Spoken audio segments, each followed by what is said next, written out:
Hi, Gloria Brooks here with Nature Glow's eScience. So my dog Rochelle and I are here at an interesting place. I'll show you the scene. This is what's it called again? Jawbone Butterbread BLM, Bureau of Land Management. So I'm allowed to camp here 14 days for free. Just an absolute paradise here in Central California in the Eastern Sierra.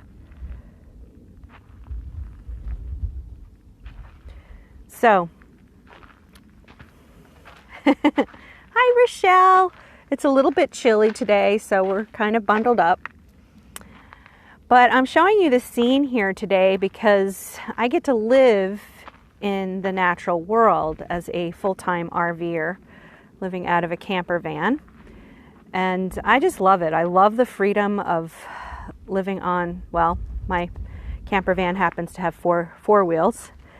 I'm a huge advocate of road schooling. If you can ever get out with your kids, even just for like a month at a time, part-time, it's just awesome.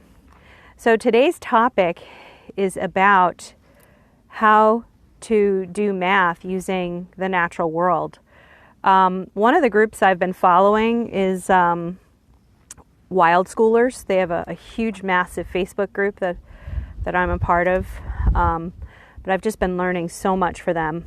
And wild schooling is a combination of Reggio Emilia, unschooling, using indigenous knowledge, connecting with the natural world. And people can get outdoors as much or as often as they want, from all day to as little as 5 to 10, 15 minutes a day. Hopefully you have the liberty to be outdoors a lot more than just 5 to 10, 15 minutes a day. But, you might have to just start off slow because we're a society that is behind the computer. I'm one of those people. I'm very dependent on the digital age for my living, offering online courses for homeschool kids 10 to 18. So, I know what it's like. I never see anyone drive past here till today, the day that I'm doing my video. Okay, so let me go ahead and just show you what I have put together to get myself into the natural world. And I really loved doing this. I don't recall doing this as a child, but you can clearly see what I've done. Okay, I have written numbers in the soil and I used my finger, which I highly recommend. It's very kinesthetic. Like, it just feels good to touch the earth, so just like you can just invite your kids, and kids, if you're unschooling, kids may very well naturally discover this on their own. But remember, as unschoolers, you're also there as a facilitator. It's not completely hands off. Your child is guiding their learning experience, but you also can make suggestions. So, just suggest to them, how about tracing some numbers in the soil with your finger? How high can you count? And then try it with stones. And I have to say that I had this really interesting sensation. Just picking up stones, just the feeling of touching the natural world, creation, whatever your worldview is. I honor and respect that. But just touching the earth and, these rocks and minerals was quite an experience. And then just inviting your child to do this. And when I was a kid, I liked to make mud pies. I loved creating mud pies. That was like my thing. And kids, when they're given the time, and I'm a huge advocate of lots of free play, like just having your kids go outside in your backyard, side yard, front yard, wherever, and just enjoy. It seems like everybody and their brother has decided to visit me, including this plane. Sorry about all the noise here. Whatever, okay. Put a muffler on that thing. All right. So anyways, just allowing that free spirited, free play time for your kids outdoors. And I know one thing that adults are afraid of is kids getting dirty. Just let it go. Let it go. Let them go barefoot, just really touch the earth. Science has shown that when we let our bare skin touch the earth, that we are able to release stress, trauma. The earth's magnetic field absorbs that negative energy from our human bodies. It's quite miraculous. So the more often they can go barefoot, the better. Laying on the earth, laying in the mud.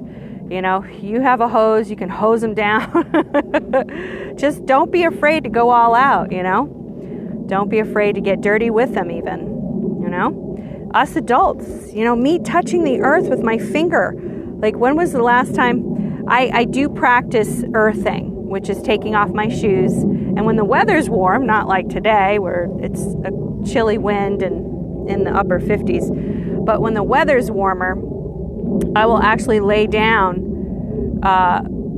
when no one's around, with as few clothing as possible to allow that stress energy to oh, look, my dog's coming up to visit me.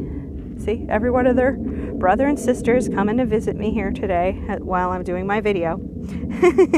She's got arthritis really bad. That's why she's walking like that. She's going to be 15 years old on February 15th. She is a Valentine's Day dog. Isn't that great?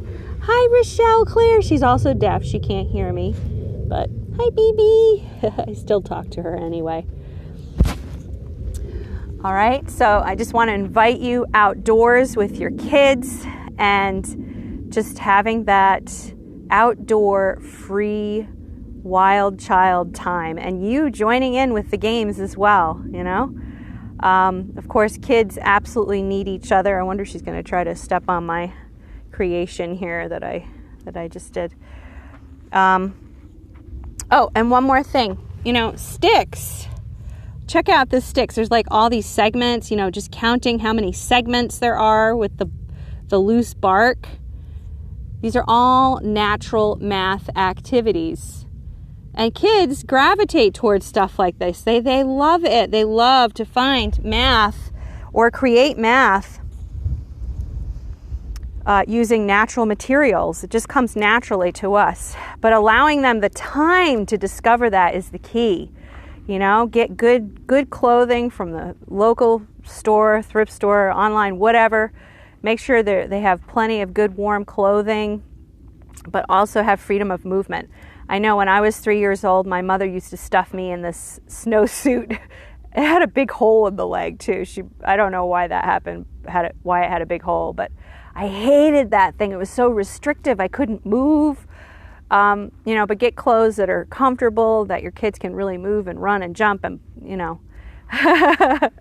All right, there's really no such thing as bad weather, just bad clothing. And I know there's a balance to all that. If it's like freezing ice rain out, you probably don't want your kids out in that, or if there's like a tornado outside, we use common sense, of course. All right, so go outside as often as you can, as long as you can, and find those math and natural world, nature connection, creation connections that you can. Thanks for watching. Please hit subscribe here on YouTube. Nope, she missed it. I thought my dog was going to walk over my numbers or walk into them. Throw down a comment. I'd love to hear your thoughts about this post today. And also my Math Learning Secrets. It's a brand new guide helping you liberate yourself from homeschool math, academic drudgery through fun and real life connections, just like this. Just like that.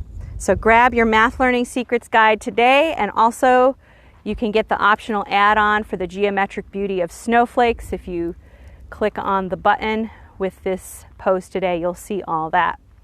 And the geometric beauty of snowflakes is focused on the real life story of snowflake photographer America's first snowflake photographer, Wilson A. Bentley, a Vermonter who lived from 1865 to 1931. And I guide kids into a really beautiful study of mathematics found by studying real life snowflake photography, looking for the geometries that are hidden and embedded in that. And then also adding in art projects, and I teach all of the lessons on through self-guided video lessons. All right, so click the link with this post and grab Math Learning Secrets and the Geometric Beauty of Snowflakes, and I hope to see you on the inside. Thanks for watching.